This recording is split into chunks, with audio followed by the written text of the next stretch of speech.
চট্টগ্রামের বায়েজিদ চন্দ্রনগরের বাবুলের কলোনিতে এখন প্রতিটি ঘরের গল্পই নির্মম। মাত্র 2 দিনের ব্যবধানে কলোনিতে মহামারী আকারে ছড়িয়ে পড়েছে ডায়রিয়া। এরই মধ্যে 30 জনেরও বেশি হাসপাতালে শয্যাশায়ী। ডায়রিয়া আক্রান্ত হয়ে প্রাণ গেছে আব্দুল মতিন নামে এক বৃদ্ধের।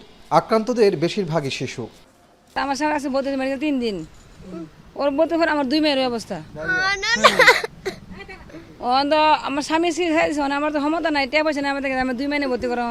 আমি কাজে গেছিলাম, আয়া দিয়ে আমার নাতি যাই অবস্থা।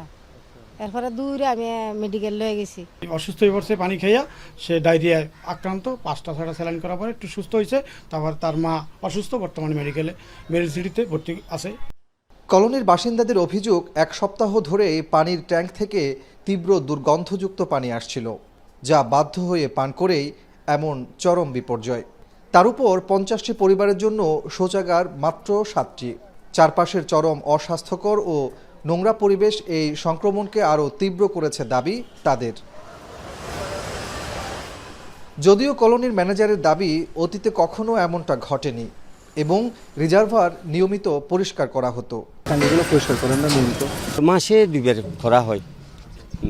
করা হয়। আমাদের তো প্রায় 33টা মতো টাঙ্কি আছে, 67টা মতো আছে, কি নাম বলে যে বাথরুম, তারপর এরপরে 120টা চুলা গ্যাসের। এগুলো রক্ষণাবেক্ষণের জন্য যার নির্দিষ্ট দায়িত্বের লোক আছে।